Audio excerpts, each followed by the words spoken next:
Welcome to tonight's video on Unit 3, Part 4, talking about the average and instantaneous rates of change. The average rate of change of a function, remember, is basically the slope of the secant line between 2 points on the function. So if we want to find the average rate of change of this function f of x equals 3x squared minus 5x plus 7, on the interval between -1 and 3, what we have to do is find the slope of the line that connects those 2 points, this line right here, that connects those 2 points. So first, we need to figure out what f of -1 is. So it's 3 times -1 squared minus 5 times -1 plus 7. And that gives you 15. F of 3 is 3 times 3 squared minus 5 times 3 plus 7, which is 19. So then to find the average rate of change,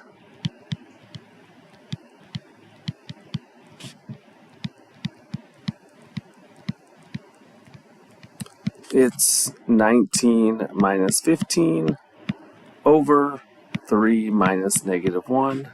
So it's 4 over 4, which equals 1. So the average rate of change from on the interval of -1 to 3 is 1.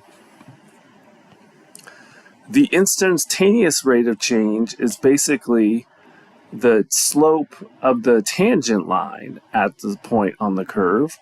So if you want to find the instantaneous rate of change at x equals -1, what you first need to do is find the derivative.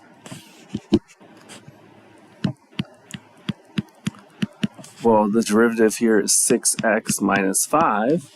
So then you find f prime of 1, or sorry, -1, which is 6 times -1 minus 5, which is -11. So the instantaneous rate of change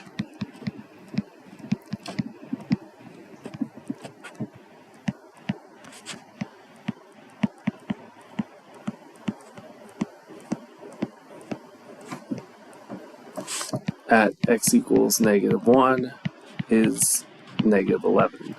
So if you go up here, the instantaneous rate of change is basically the slope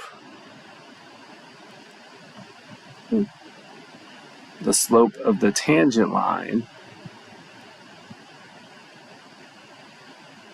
right? The slope of the tangent line to the curve at -1. All right, so rates of change. So you do this a lot in physics. S sub t is 1/2 the gravity times the time squared plus the initial velocity times the time plus the initial position. This is what's called the position function.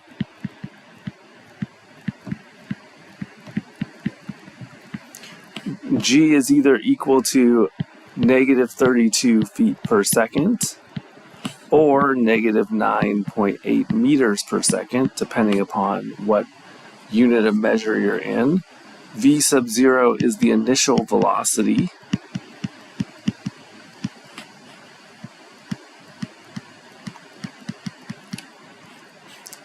S sub 0 is the initial position.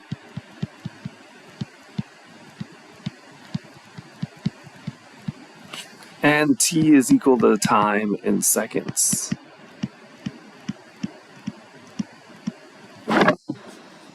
All right, the velocity from A to B, right? The velocity from A to B is basically the change in position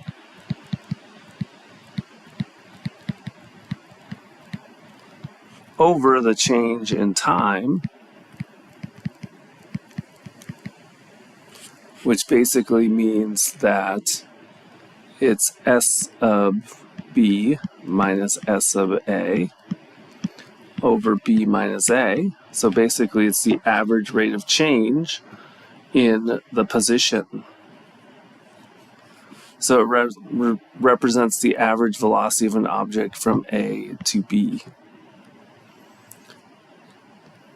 So the velocity function is the derivative of the position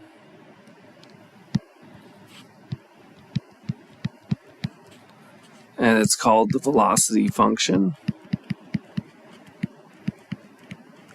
And it represents the instantaneous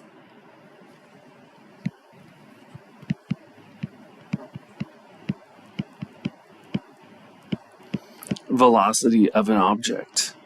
A of t is what's called the acceleration function,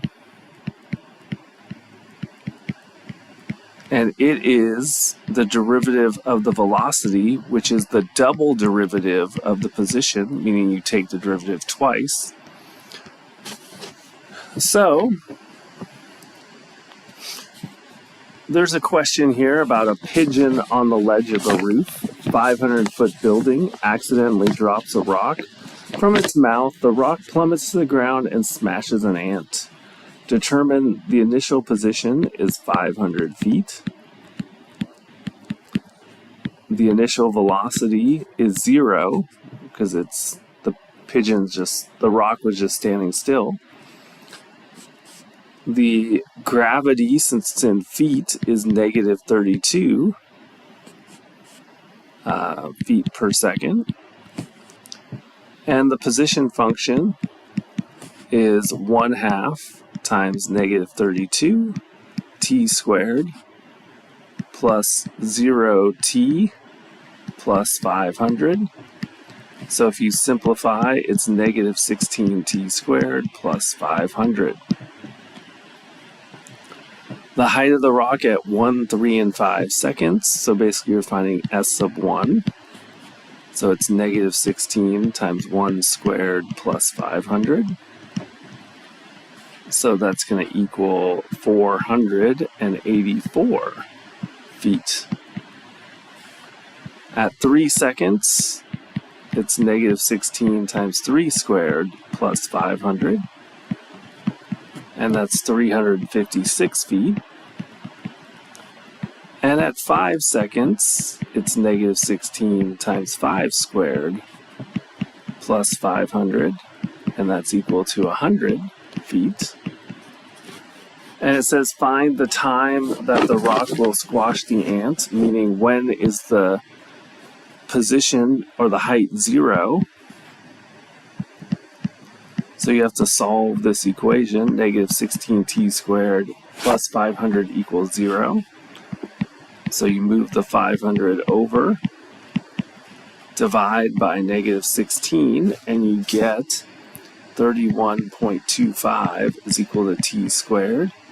When you take the square root, t is equal to 5.590 seconds.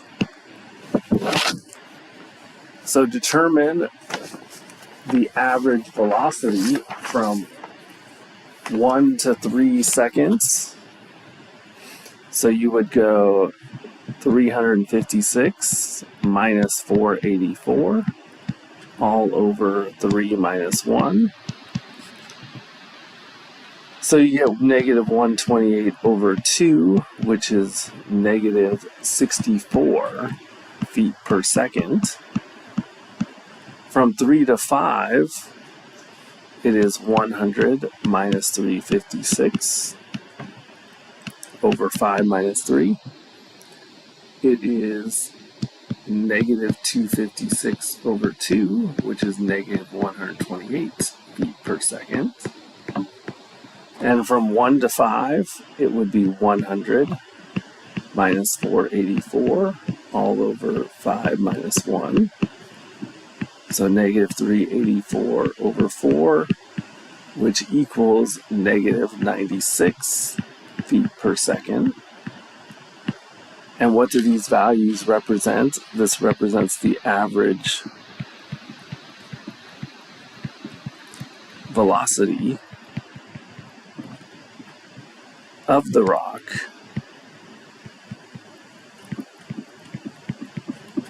during the specific time interval.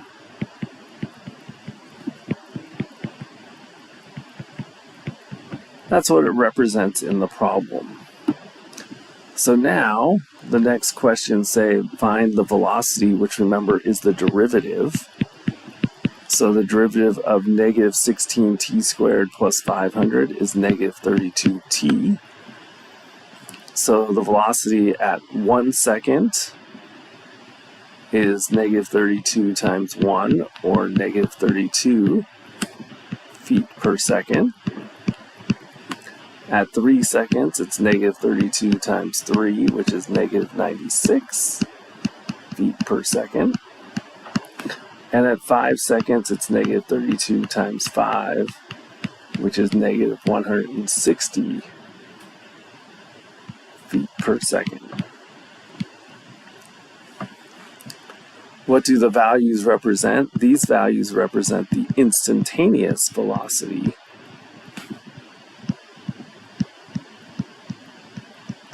of the rock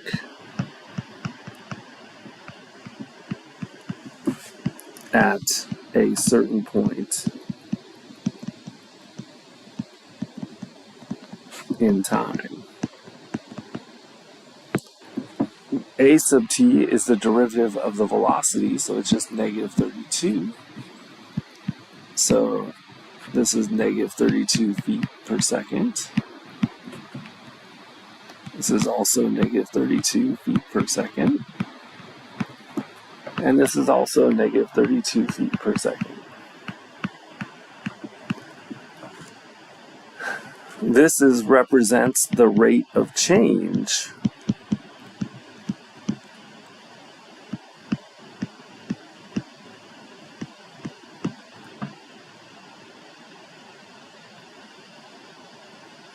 of the velocity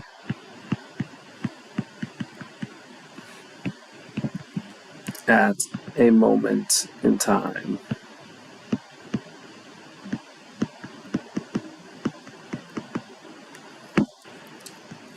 How fast will the rock be traveling when it hits the ant? Well, it hits the ant at 5.590 seconds, so the velocity at that is negative 32 times 5.590, which equals negative 178.880 feet per second. That is how long it will, how fast it will travel when it hits the ant. Poor ant. All right, that concludes our video. If you have any questions, please feel free to ask me. Otherwise, I will see you in class.